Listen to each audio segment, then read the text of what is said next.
Bismillahirrahmanirrahim. Assalamualaikum warahmatullahi wabarakatuh. Alhamdulillah.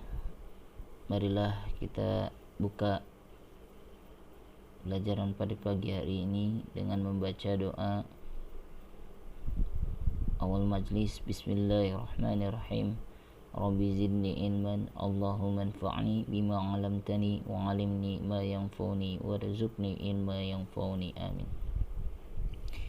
Alhamdulillah, segala puji bagi Allah yang telah memberikan rahmat dan hidayahnya kepada kita sehingga kita masih diberikan kesehatan jasmani maupun rohani, dan mudah-mudahan Allah selalu memberikan kesehatan kepada kita sehingga kita terhindar dari virus yang telah mendunia ini. Baiklah, melanjut ke bab 12, Al-Khulafa Ur-Rasyidin, penerus perjuangan Nabi Muhammad SAW. Di dalam pembahasan ini kita akan mengkaji dan memahami riwayat Khulafa Abu Bakar As-Siddiq, kemudian mengkaji riwayat Khalifah Umar bin Khattab, mengkaji dan memahami riwayat Khalifah Utsman bin Affan, kemudian mengkaji dan memahami riwayat Khalifah Ali bin Abi Thalib. Yang Abi harapkan adalah siswa bisa mencontoh dan menerapkan keteladanan para khalifah al-khulafa ur-rasyidin di dalam kehidupan sehari-harinya. Pembahasan yang pertama, Abu Bakar Siddiq, ini khusus untuk kelas 71. Abu Bakar As-Siddiq lahir pada tahun 573 Masehi dari sebuah keluarga terhormat di Mekah 2 tahun 1 bulan setelah kelahiran Nabi Muhammad SAW. Nama aslinya adalah Abdullah ibnu Abu Khuffah. Ia mendapat gelar As-Siddiq setelah masuk Islam. Abu Bakar diberi gelar oleh Rasulullah SAW As-Siddiq, artinya yang benar. Mengapa beliau mendapat gelar seperti ini?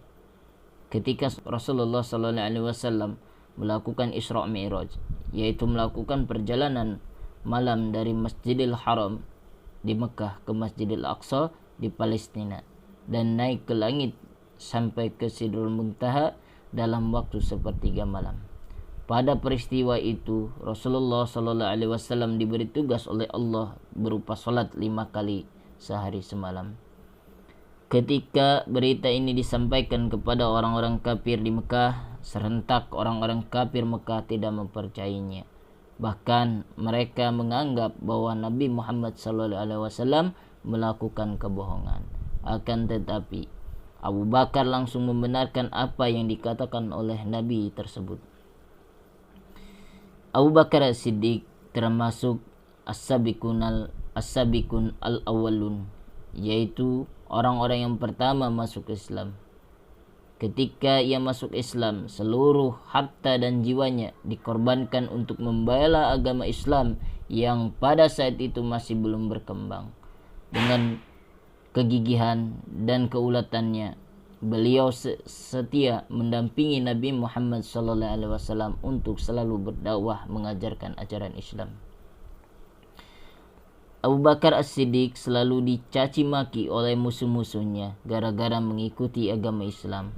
Akan tetapi Abu Bakar tetap saja setia, bahkan sampai pada saat Rasulullah SAW mau hijrah, ia tetap setia mendampinginya meskipun rintangan yang dihadapinya sangat berat.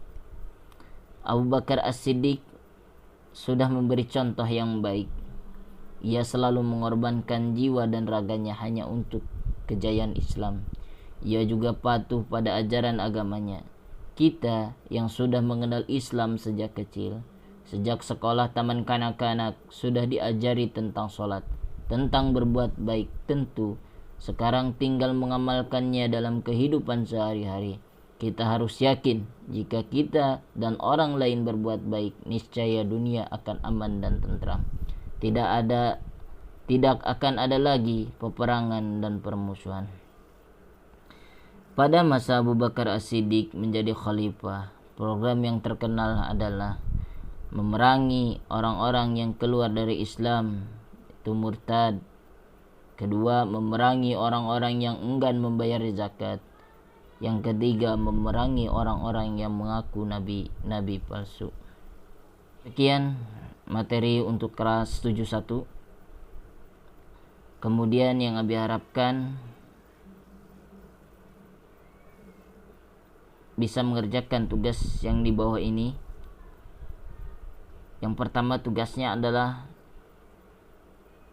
amati sifat apa saja yang dimiliki oleh Khalifah Abu Bakar As-Siddiq. Yang kedua, tuliskan penjelasan tentang tahun masa pemerintahan, status atau hubungan kekeluarganya dengan Rasulullah. Yang ketiga, prestasi yang dicapai, dan keempat, kisah wafatnya. Yang ketiga, bagaimana cara meneladani sifat-sifatnya. Sekian tugas untuk kelas 7 ruang 1. Abi cukupkan. Wabillahi taufik wal hidayah. Wassalamualaikum warahmatullahi wabarakatuh.